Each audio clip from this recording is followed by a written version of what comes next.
கரெக்டாக பூரி ஒரே அளவாக எல்லா பக்கமும் தேய்ச்சிங்கன்னா தான் போட்டோடனே பூரி எலும்பும். இந்த மாதிரி பூரி செய்ய வாங்க நம்ம சேனலுக்குள்ளே போய் பார்க்கலாம். பாருங்கள், கரண்டியை வச்சு அமுக்கலை, தானாகவே எலும்பி வருதா.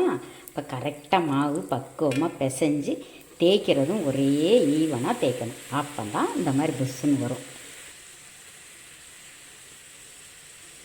Welcome to Salem Sundari channel. வாங்க இன்னைக்கு கேரட் பூரி செய்ய போகிறோம். தேவையான பொருள் என்னன்னு பார்த்துடலாங்களா. 3 கேரட்டு துருவி வச்சுருக்கேன், 1 டீஸ்பூன் சீரகம், ஒரு 5 வரமிளகா, அது ஆரஞ்சு கலர் மிளகா, இது எங்கள் வீட்டு தோட்டத்தில் மிளகா. அதுக்கப்புறம் 1 கப்பு கோதுமை மாவு, ஒரே 1 டேபிள் ஸ்பூன் ரவை எதுக்காக அப்படின்னா அந்த பூரி நல்லா புசு புசுன்னு அமுங்காமல் நிற்கும், அதுக்காக. வாங்க இப்போ நம்ம இது 3ஐயும் அரைச்சிட்டு வந்துடலாம். அதாவது கேரட்டு, மிளகாய், சீரகம், அதில் கொஞ்சம் உப்பு போட்டு அரைச்சிட்டு வந்துடுங்க.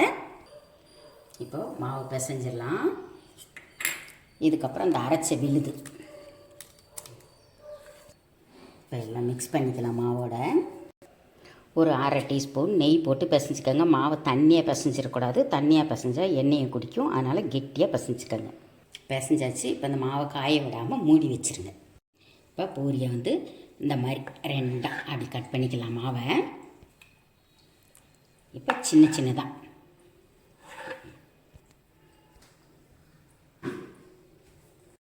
இப்போ தேய்க்க ஆரம்பிச்சிடலாம். இன்னும் காய்ட்டும். இப்போ எல்லாம் தேய்ச்சாச்சு. இப்போ நம்ம பூரியாக ஒவ்வொன்றா சுட்டு எடுத்துடலாம். இப்போ போட்டுடலாம். போட்டுட்டு லைட்டாக அந்த கரண்டியை வச்சு லேசாக அப்படி அமுத்தி விட்டிங்கன்னா பூரி நல்லா புஷ்ஷுன்னு எலும்பிடும். ரொம்ப மெல்லிசாக தேய்ச்சிங்கன்னா பூரி எலும்பாது. பார்த்தீங்களா எவ்வளோ அழகாக வந்துருச்சுன்னு. இப்போ அந்த பக்கம் பிரட்டி போட்டலாம்.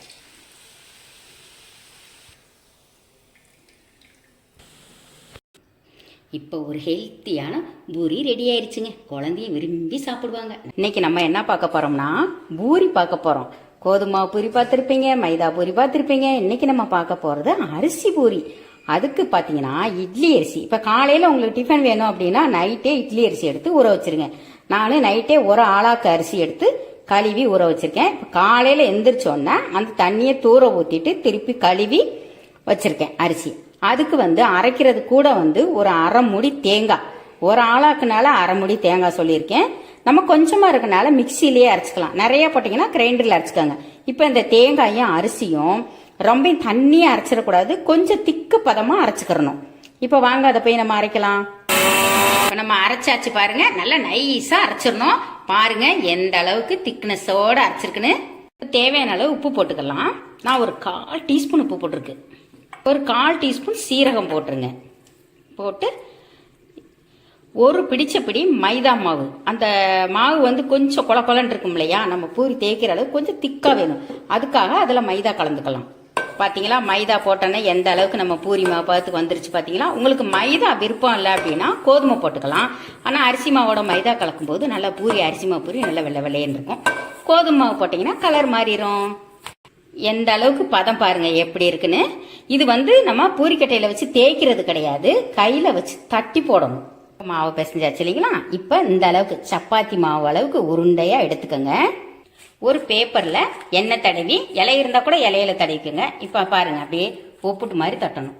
பாத்தீங்களா, அப்படி மெல்லிசான, ரொம்ப மெல்லிசா தட்டாதீங்க, அப்புறம் பூரி உப்பாது. கொஞ்சம் ஒரு 1/4 இன்ச்சு திக்னஸ்ல இப்ப தட்டினதை எடுத்து எண்ணெய்க்குள்ள போட்டுடலாம்.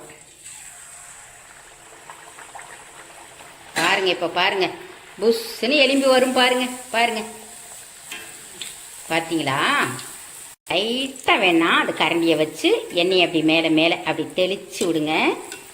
ஓட்டக்கட்டை இல்லாம கரெக்டா கையில வச்சு தேய்க்கணும். அப்பதான் இப்ப அரிசி மாவு பூரி ரெடி ஆயிடுச்சு. பாருங்க எவ்வளவு அழகா இருக்குன்னு.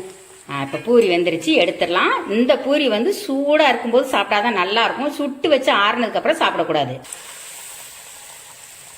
அவ்வளோதாங்க, பூரி சுட்டாச்சு. எப்படி பாருங்க புஷ் புஷ்ன்னு எவ்வளோ அழகா இருக்கு பார்த்தீங்களா. லைட்டாக அந்த கரண்டியை வச்சு அப்படியே லைட்டாக அமுத்தி விட்டு எடுத்தீங்கன்னா இந்த மாதிரி புஷ்ன்னு எலும்பி வந்துடும். ஒரு அருமையான சுவையில் அரிசி பூரி ரெடி. இப்போ நம்ம என்ன பண்ணலாம், இந்த பூரியும் சிக்கன் குழம்பு சாப்பிடலாம். 2மே ரெடி ஆயிடுச்சு. வாங்க. அருமையான சுவையில் பாருங்க, பார்த்தோன்னே உங்களுக்கு எச்சி ஊருமே. இதே மாதிரி நீங்களும் கண்டிப்பாக ட்ரை பண்ணுங்க. சூப்பராக இருக்கும். சாப்பிட்டு அதுக்கப்புறம் நீங்களே சொல்லுவீங்க. இந்த சிக்கன் குழம்பும் அரிசி பூரியும் எப்படி இருந்துச்சு என்னன்னு எனக்கு கமெண்ட்ஸில் எழுதுங்க. நம்ம சேனலை புதுசாக பார்க்குறவங்க சப்ஸ்கிரைப் பண்ணி வச்சுக்கோங்க. பக்கத்தில் ஒரு பெல் பட்டன் இருக்கும், அதையும் கிளிக் பண்ணி வச்சுக்கோங்க. தேங்க்யூ.